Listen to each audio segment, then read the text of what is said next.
नमस्कार दोस्तों, अगर पंजाब और गुजरात के बीच का यह महामुकाबला आपकी धड़कनों को बढ़ा गया है तो इस वीडियो को आप एक लाइक जरूर करें। इस वीडियो का लाइक टारगेट है 400 लाइक, तो आईपीएल के सच्चे फैंस इस वीडियो को जरूर लाइक करेंगे। दोस्तों, भारतीय क्रिकेट का त्योहार माने जाने वाले आईपीएल 2026 का प्रारंभ बहुत ही रोमांचक अंदाज में हो चुका है, जहां पर इसके चौथे और एक और सबसे रोमांचक महामुकाबले में क्रिकेट इतिहास की दो सबसे बड़ी और दिग्गज टीमें आज न्यू चंडीगढ़ के अंतर्राष्ट्रीय क्रिकेट स्टेडियम में एक दूसरे से भिड़ी। श्रेयस अय्यर की कप्तानी वाली पंजाब किंग्स के सामने इस बार शुभमन गिल की गुजरात टाइटंस की टीम खड़ी थी।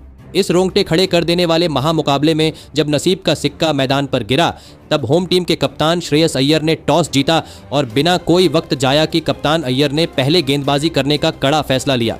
पंजाब के कप्तान के इरादे शीशे की तरह साफ थे कि पहले गुजरात की बल्लेबाजी को कम से कम स्कोर पर रोको और फिर अपनी धाकड़ बल्लेबाजी की मदद से गुजरात की गेंदबाजी को मैदान के चारों तरफ ठोको।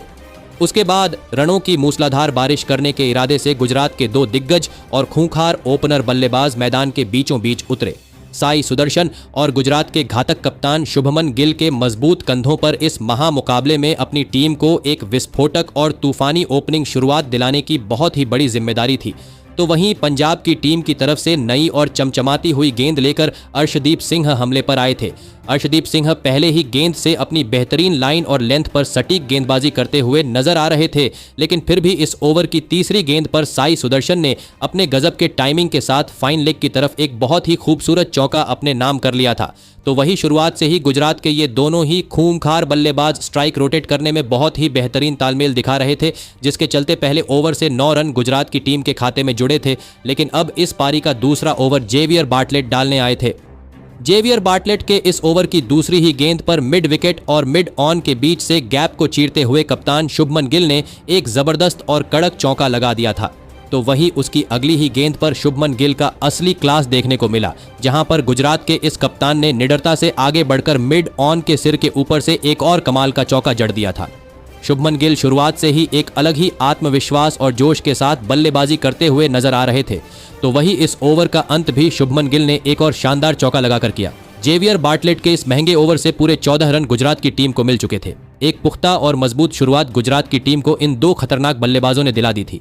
अब इस पारी के तीसरे ओवर में फिर से अर्शदीप सिंह गेंदबाजी के मोर्चे पर लौटे, लेकिन अर्शदीप सिंह के इस ओवर की पहली और तीखी छोटी गेंद पर एक लाजवाब पुल शॉट खेलते हुए साई सुदर्शन ने एक ताबड़तोड़ चौका लगा दिया था। तो वही अर्शदीप सिंह के इसी ओवर की चौथी गेंद पर आगे बढ़कर एक और बड़ा शॉट खेलने गए कप्तान गिल को बल्ले का ऊपरी किनारा लगा और कीपर के सिर के ऊपर से एक महत्वपूर्ण और भाग्यशाली चौका मिल चुका था। गुजरात की यह ओपनिंग जोड़ी अब लगातार फौलादी और मजबूत होती जा रही थी। कप्तान श्रेयस अय्यर अब मैदान पर थोड़ा दबाव महसूस करने लगे थे, जिसके चलते अब उन्होंने पारी के चौथे ओवर में ही खतरनाक मार्को यानसन को आक्रमण की गेंदबाजी पर बुलाया था। मार्को यानसन ने आते ही अपना जादुई कमाल दिखाया और इस ओवर की चौथी ही गेंद पर पूरी तरह सेट हो चुके साई सुदर्शन को कप्तान श्रेयस अय्यर के ही हाथों कैच आउट करवा दिया। साई सुदर्शन इस मुकाबले में 11 गेंद में मात्र 13 रन बनाकर पवेलियन लौट गए थे।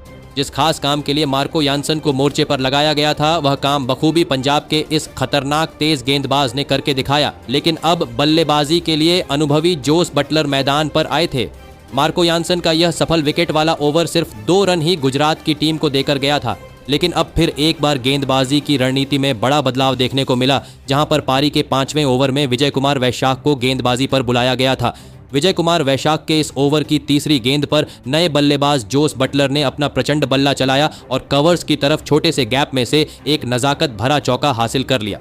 अब फिर एक बार जोस बटलर और सेट हो चुके गुजरात के कप्तान शुभमन गिल के बीच एक और साझेदारी पनपती हुई नजर आने लगी थी।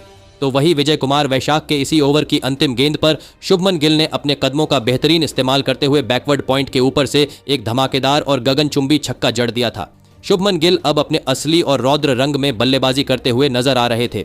लेकिन अब इस पारी का छठा ओवर डालने के लिए विकेट लेने वाले मार्को यानसन फिर एक बार आक्रमण पर लौटे थे। मार्को यानसन के इस ओवर में खतरनाक जोस बटलर ने चौथी ही गेंद पर डीप पॉइंट के खिलाड़ी को चकमा देते हुए एक कमाल का चौका हासिल कर लिया था। चंडीगढ़ की इस पिच पर बल्लेबाजी करना इतना भी आसान नहीं लग रहा था। उस पर पंजाब की गेंदबाजी भी गुजरात के इन दो पूरी तरह सेट हो चुके बल्लेबाजों को हाथ खोलने का ज्यादा कोई मौका नहीं दे रही थी। अब पारी के 7वें ओवर में फिर से विजय कुमार वैशाख को गेंदबाजी के मोर्चे पर बुलाया गया था, लेकिन इस बार प्रचंड बल्ला चलाने की बारी ढाकड़ जोस बटलर की थी, जिन्होंने सीधे सामने एक गजब का और आसमानी शॉट खेला और आधा डजन रन अपनी टीम के खाते में बड़ी ही शान से डाल दिए थे। अब गुजरात की यह फौलादी साझेदारी हर एक ओवर के बाद मजबूत और खतरनाक बनती जा रही थी, जिसे देखते हुए कप्तान श्रेयस अय्यर ने गेंदबाजी में एक बड़ा और रणनीतिक बदलाव किया और जादुई स्पिनर युजवेंद्र चहल को आक्रमण पर लगाया। लेकिन युजवेंद्र चहल के इस ओवर में शुभमन गिल और जोस बटलर की इस जोड़ी ने कोई भी फालतू जोखिम नहीं उठाया। ये दोनों ही चतुर बल्लेबाज अच्छी तरह जानते थे कि चहल जैसे चालाक गेंदबाज पर बिना सोचे समझे आक्रमण करना उन्हीं पर उल्टा पड़ सकता था, जिसके चलते युजवेंद्र चहल के इस किफायती ओवर से सिर्फ 5 ही रन गुजरात की टीम की झोली में आए थे। रन बनाने का मानसिक दबाव अब धीरे धीरे गुजरात की टीम पर बढ़ता जा रहा था। पंजाब के कप्तान श्रेयस अय्यर अपने गेंदबाजों में बेहद सटीक और समय के अनुसार बदलाव कर रहे थे। अब पारी के 9वें ओवर में फिर एक बार जेवियर बार्टलेट को गेंदबाजी के लिए वापस बुलाया गया था। जेवियर बार्टलेट ने भी इस बने हुए दबाव का पूरी तरह फायदा उठाते हुए अपने इस ओवर की पहली 5 गेंदों पर बस 2 ही रन खर्च किए थे, लेकिन इस ओवर की आखिरी गेंद पर स्ट्राइक पर आए जोस बटलर ने अपनी चतुराई और अनुभव का इस्तेमाल करते हुए एक शानदार चौका जड़ दिया था। अब गुजरात की टीम को किसी न किसी गेंदबाज को टारगेट करना बेहद जरूरी हो चुका था, लेकिन अब पारी के 10वें ओवर में फिर से युजवेंद्र चहल गेंदबाजी करने आए। युजवेंद्र चहल के इस ओवर की पहली ही गेंद पर शुभमन गिल ने अपने कदम निकाले और ऑफ साइड की तरफ एक कमाल का चौका जड़ दिया। ऐसा लग रहा था कि चहल का यह ओवर शुभमन गिल बहुत बड़ा बनाना चाहते थे, लेकिन इसी आक्रामक कोशिश में इस ओवर की तीसरी गेंद पर चतुर युजवेंद्र चहल ने शुभमन गिल को अपने बुने हुए जाल में फंसा दिया और बाउंड्री लाइन पर खड़े फील्डर कूपर कॉनली के हाथों उन्हें कैच आउट करवा दिया। गुजरात के कप्तान शुभमन गिल इस महामुकाबले में 27 गेंदों में 39 रनों की एक महत्वपूर्ण पारी खेलकर पवेलियन लौट गए थे। इसी खतरे की बात हम युजवेंद्र चहल के पहले ओवर में कर रहे थे। चहल जैसे शातिर गेंदबाज के ऊपर प्रहार करना साक्षात आग से खेलने जैसा होता है और यही इस ओवर में देखने को भी मिला। अब बल्लेबाजी के लिए शानदार फॉर्म से गुजर रहे ग्लेन फिलिप्स मैदान के बीचों बीच आए थे, लेकिन गुजरात की टीम की मुश्किलें अब पहले से भी ज्यादा बढ़ने वाली थीं। जिस पंजाब की गेंदबाजी के सामने टाइटंस की सेट साझेदारी भी तेजी से रन नहीं बना पा रही थी, वहां पर एक इतने बड़े विकेट के बाद तो रन रेट और भी नीचे गिरने वाला था और मैदान पर ऐसा ही नजारा देखने को भी मिला। युजवेंद्र चहल के इस सफल विकेट वाले ओवर के बाद गेंदबाजी पर आए लंबे कद के मार्को यानसन ने अपनी नियंत्रित और सटीक गेंदबाजी से गुजरात की मुश्किलें और भी ज्यादा बढ़ा दी।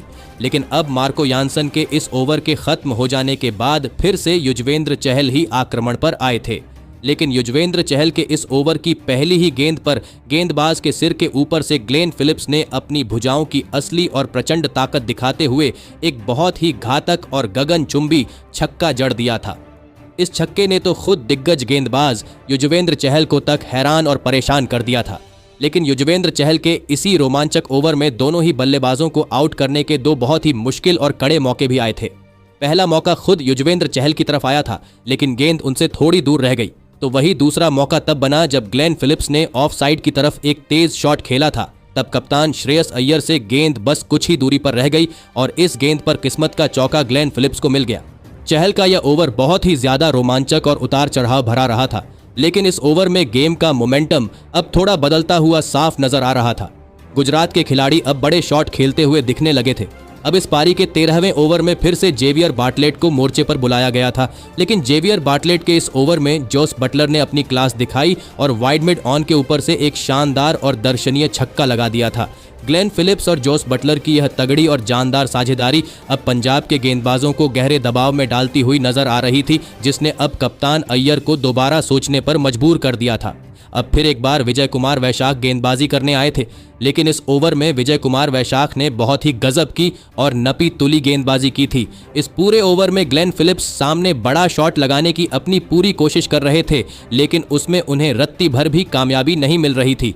वे लगातार प्रयास करते रहे, लेकिन अंत में जीत हुई विजय कुमार वैशाख के धैर्य की, जहां पर इस ओवर की आखिरी गेंद पर एक बड़ा शॉट खेलने की फिराक में गए ग्लेन फिलिप्स बाउंड्री पर खड़े मार्को यानसन को पार नहीं कर पाए और उनके हाथों में एक आसान सा कैच थमा बैठे।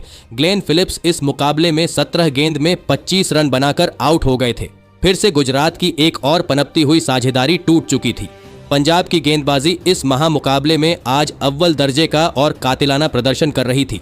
अब बल्लेबाजी के लिए वाशिंगटन सुंदर मैदान पर आए थे और वाशिंगटन सुंदर ने आते ही गेंदबाजी पर आए अर्शदीप सिंह के इस पारी के 15वें ओवर में अपना जलवा दिखाया। उन्होंने एक्स्ट्रा कवर के ऊपर से एक तीर जैसा सीधा और कड़क चौका इसी ओवर में जड़ दिया था। लेकिन अब जोस बटलर पर दबाव लगातार बढ़ने लगा था, क्योंकि उनका स्ट्राइक रेट इस मुकाबले में कुछ खास अच्छा नहीं दिख रहा था।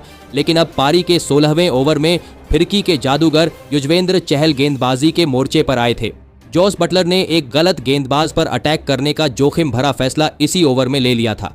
युजवेंद्र चहल के इस ओवर की चौथी गेंद पर छक्का लगाने के चक्कर में जोस बटलर सीधे जेवियर बार्टलेट के हाथों में अपना कैच थमा बैठे। जोस बटलर इस मुकाबले में 33 गेंदों में 38 रनों की एक धीमी पारी खेलकर आउट हो गए। जोस बटलर आज जरूरत से ज्यादा गेंदें खेलकर अपनी टीम को बीच मझधार में और गहरी मुश्किल में छोड़कर जा रहे थे।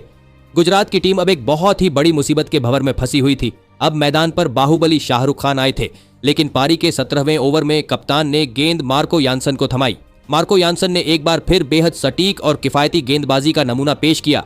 इस ओवर में भी गुजरात की टीम के खाते में सिर्फ 6 ही रन जुड़ सके थे। आखिरी के अब बचे हुए ओवरों में गुजरात की टीम के बल्लेबाजों के लिए तेजी से रन बटोरना बेहद लाजिमी हो चुका था। अब पारी के 18वें ओवर में जेवियर बार्टलेट गेंदबाजी करने आए थे। वाशिंगटन सुंदर को इस ओवर में फाइन लेग की तरफ एक महत्वपूर्ण और कीमती चौका मिल चुका था, लेकिन फिर भी इस 18वें ओवर से सिर्फ 7 ही रन गुजरात की टीम की झोली में आए थे।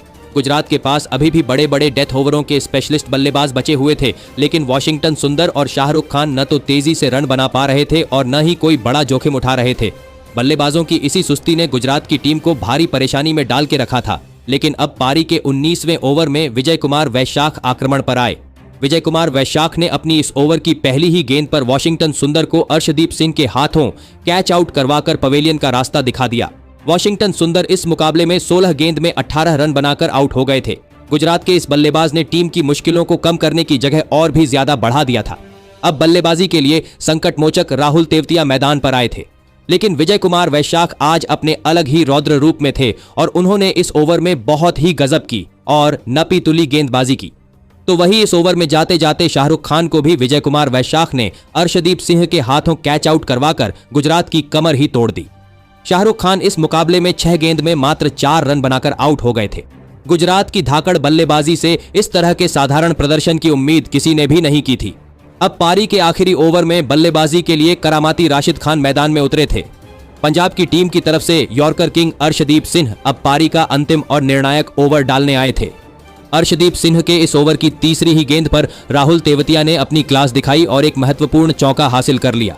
लेकिन इस अंतिम ओवर में अनुभवी अर्शदीप सिंह ने इतने ज्यादा अतिरिक्त रन लुटाए जिसकी कल्पना भी किसी ने नहीं की थी, जिसके चलते इस आखिरी ओवर में गुजरात की टीम को पूरे 12 रन मिल गए और इसी के साथ गुजरात की टीम ने इस महामुकाबले में 162 रनों का एक चुनौतीपूर्ण लक्ष्य पंजाब की टीम के आगे खड़ा कर दिया। उसके बाद गुजरात से मिले 163 रनों के एक चुनौतीपूर्ण लक्ष्य का पीछा करने पंजाब के 2 दिग्गज और युवा ओपनर बल्लेबाज मैदान ए जंग में उतरे। नौजवान प्रियांश आर्या और प्रभसिमरन सिंह के मजबूत कंधों पर इस महामुकाबले में अपनी टीम को एक विस्फोटक और तूफानी ओपनिंग शुरुआत दिलाने की बहुत ही बड़ी जिम्मेदारी थी। तो वही गुजरात की टीम की तरफ से पारी की शुरुआत करने की जिम्मेदारी खुद डीएसपी मोहम्मद सिराज ने अपने हाथों में उठाई थी। मोहम्मद सिराज अपनी पहली 4 गेंदों पर प्रियांश आर्या को रोकने में पूरी तरह कामयाब नजर आ रहे थे और एक भी रन मोहम्मद सिराज की इन घातक गेंदों पर पंजाब को नहीं मिला था। लेकिन इसी ओवर की 5वीं गेंद पर प्रियांश आर्या ने अपना असली क्लास दिखाया और डीप पॉइंट के ऊपर से एक धमाकेदार छक्का लगाकर अपना खाता खोला। इस छक्के की बदौलत ही इस पहले ओवर में 7 रन पंजाब की टीम के खाते में जुड़ पाए थे। लेकिन अब दूसरे छोर से रफ्तार के सौदागर कागिसो रबाड़ा को गेंदबाजी पर उतारा गया था।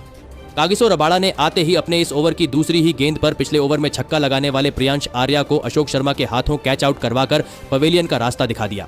प्रियांश आर्या इस मुकाबले में 8 गेंद में बस 7 रन बनाकर आउट हो गए थे। पंजाब के इस युवा बल्लेबाज से उनकी टीम को बहुत ही ज्यादा उम्मीदें थीं, लेकिन वह उन उम्मीदों पर इस मुकाबले में खरा नहीं उतर पाए। अब बल्लेबाजी के लिए कूपर कॉनली को मैदान पर भेजा गया था। विकेट गिरने के बाद भी कागिसो रबाड़ा ने अपने इस ओवर में पंजाब के बल्लेबाजों को हाथ खोलने का बिल्कुल भी मौका नहीं दिया, जिस कारण इस दूसरे ओवर से सिर्फ 3 ही रन पंजाब की टीम को मिले थे। लेकिन अब फिर एक बार अनुभवी मोहम्मद सिराज गेंदबाजी के मोर्चे पर आए थे। मोहम्मद सिराज फिर से अपने इस ओवर में घातक नियंत्रण के साथ सटीक गेंदबाजी करते हुए नजर आ रहे थे। अपने सालों के अनुभव को पूरी तरह झोंकते हुए दिख रहे मोहम्मद सिराज इस मुकाबले में शानदार फॉर्म में नजर आ रहे थे, लेकिन फिर भी इस ओवर की अंतिम गेंद पर नए बल्लेबाज कूपर कॉनली को मिड ऑन और मिड विकेट के बीच से एक छोटा सा गैप मिल गया और इस गैप को चीरते हुए गेंद बाउंड्री लाइन के पार चली गई।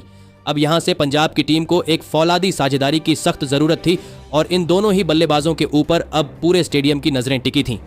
अब पारी के चौथे ओवर में विकेट लेने वाले कागिसो रबाड़ा फिर एक बार आक्रमण पर आए थे, लेकिन कागिसो रबाड़ा के इस ओवर की पहली 2 गेंदों पर 2 गजब के और आसमानी छक्के बहुत समय से शांत बैठे प्रभसिमरन सिंह ने जड़ दिए थे। तो वही इस ओवर का अंत कूपर कॉनली ने भी वाइड लॉन्ग ऑफ के ऊपर से एक बहुत ही विशाल छक्का लगाकर किया था। रबाड़ा जैसे दुनिया के सबसे खतरनाक गेंदबाज के ऊपर 19 रन पंजाब के इन 2 बल्लेबाजों ने ठोक दिए थे, जिसने अब कप्तान शुभमन गिल को गहरे दबाव में डाल दिया था। लेकिन अब उसके अगले ओवर में गेंदबाजी की रणनीति में बदलाव किया गया। इस मुकाबले में अपना डेब्यू कर रहे अशोक शर्मा को अब गेंदबाजी की कमान सौंपी गई थी, लेकिन इस नौजवान गेंदबाज के ऊपर भी कूपर कॉनली और प्रभसिमरन सिंह की यह जोड़ी बुरी तरह बरस पड़ी। पहले इस ओवर की चौथी गेंद पर कूपर कॉनली ने डीप पॉइंट के ऊपर से एक बेहद खूबसूरत छक्का हासिल किया, तो वही इस ओवर की आखिरी गेंद पर प्रभसिमरन सिंह ने भी एक कड़क चौका जड़ दिया। पंजाब की यह साझेदारी अब गुजरात के गेंदबाजों के लिए एक बहुत बड़ी मुसीबत और सिरदर्द बनती जा रही थी, क्योंकि ये दोनों ही बल्लेबाज बहुत ही तूफानी गति से रन बना रहे थे, जिसके चलते अब पारी के छठे ओवर में करामाती राशिद खान को गेंदबाजी के मोर्चे पर बुलाया गया था। राशिद खान की इस ओवर की दूसरी ही गेंद पर कूपर कॉनली ने निडर होकर अटैक किया और मिड ऑन ऑफ की तरफ एक गजब का चौका लगा दिया, लेकिन राशिद खान ने भी अपने इस ओवर में अपने वर्षों के अनुभव का इस्तेमाल करते हुए चौका लगने के बाद जबरदस्त वापसी की और सिर्फ 5 ही रन इस ओवर में खर्च किए। इस प्रलयकारी साझेदारी ने गुजरात के कप्तान शुभमन गिल की नाक में दम करके रखा था और गुजरात का कोई भी गेंदबाज इस साझेदारी के आगे टिक नहीं पा रहा था। अब वाशिंगटन सुंदर को पारी के 7वें ओवर में गेंदबाजी पर लगाया गया था, लेकिन वाशिंगटन सुंदर के भी इस ओवर में प्रभसिमरन सिंह ने घुटने टेक कर एक बहुत ही लाजवाब और दर्शनीय छक्का जड़ दिया। इसी छक्के के साथ प्रभसिमरन सिंह और कूपर कॉनली की 50 रनों की जबरदस्त और अटूट साझेदारी भी पूरी हो चुकी थी। गुजरात की पूरी गेंदबाजी अब पूरी तरह हैरान और परेशान थी, क्योंकि पंजाब के इन 2 बल्लेबाजों ने मैदान के चारों तरफ छक्कों और चौकों की मूसलाधार बारिश कर दी थी। लेकिन अब पारी के 8वें ओवर में फिर से राशिद खान गेंदबाजी करने आए। राशिद खान का तो स्वागत इस ओवर की पहली ही गेंद पर कूपर कॉनली ने बहुत ही गजब के और आक्रामक अंदाज में किया था।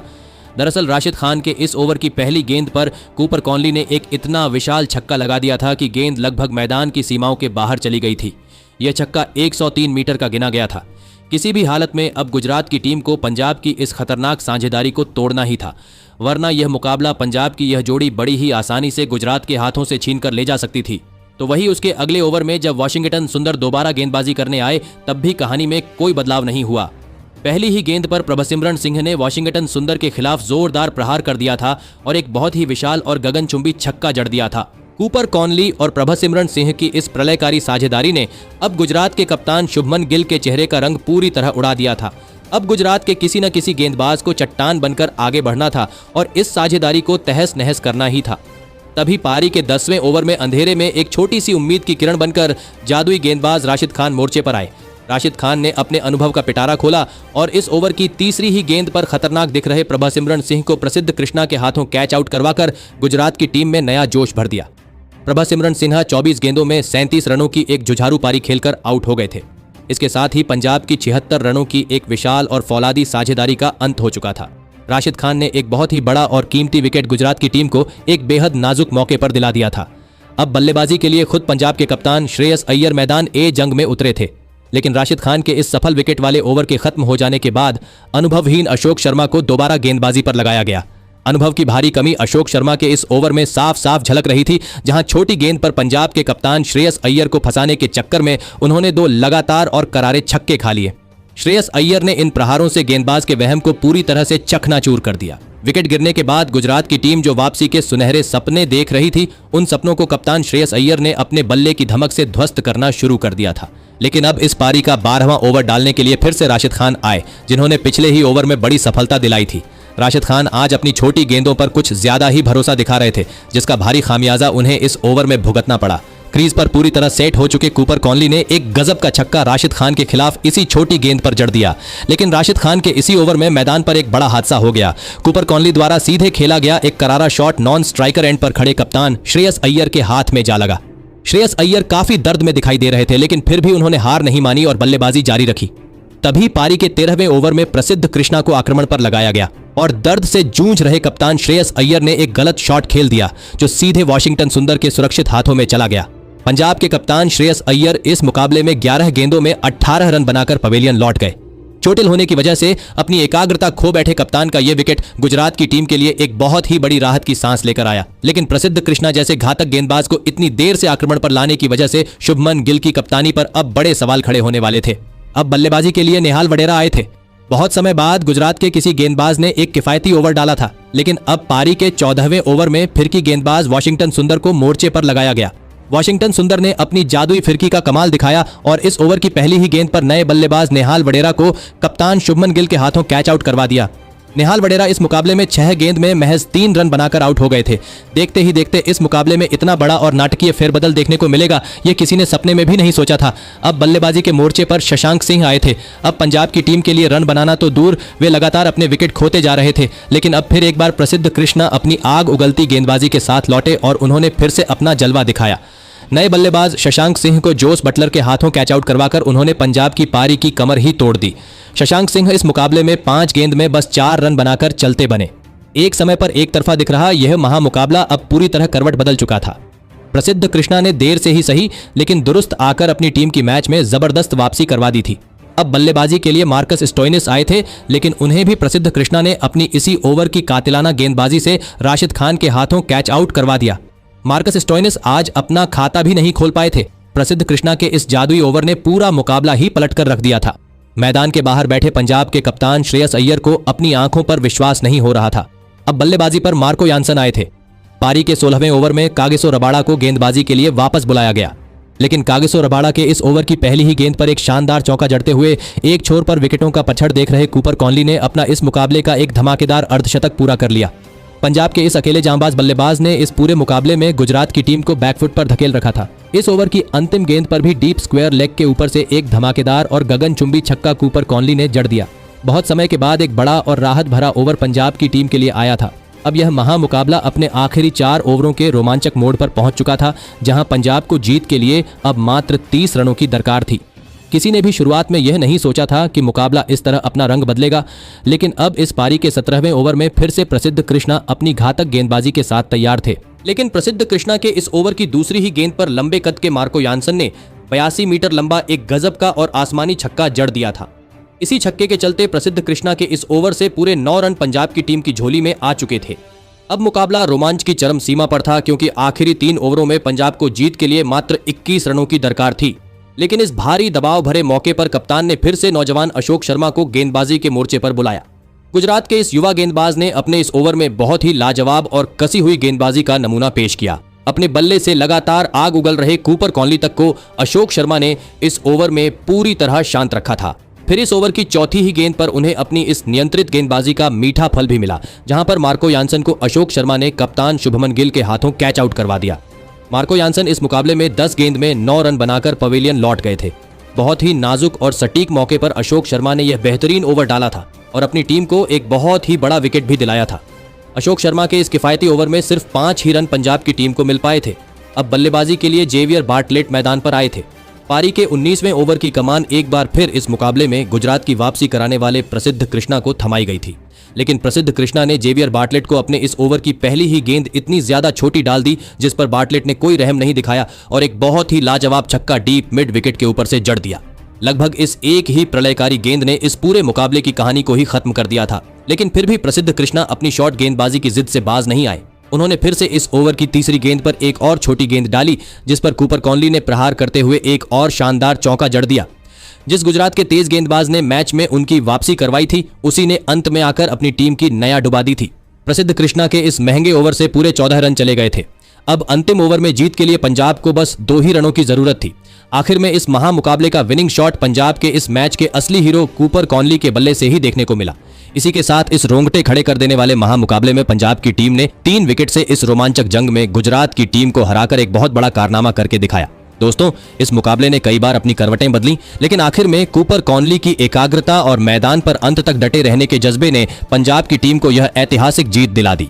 कूपर कॉनली ने इस मुकाबले में केवल 44 गेंदों में 72 रनों की एक मैच जिताने वाली और अविस्मरणीय पारी खेली और इसी के चलते पंजाब की टीम इस महामुकाबले को अपने नाम कर पाई। तो दोस्तों, आप नौजवान कूपर कॉनली की इस अद्भुत और मैच जिताऊ बल्लेबाजी के लिए उन्हें 10 में से कितने अंक देना चाहेंगे? आप अपनी कीमती राय नीचे कमेंट में देना बिल्कुल भी ना भूलें। धन्यवाद।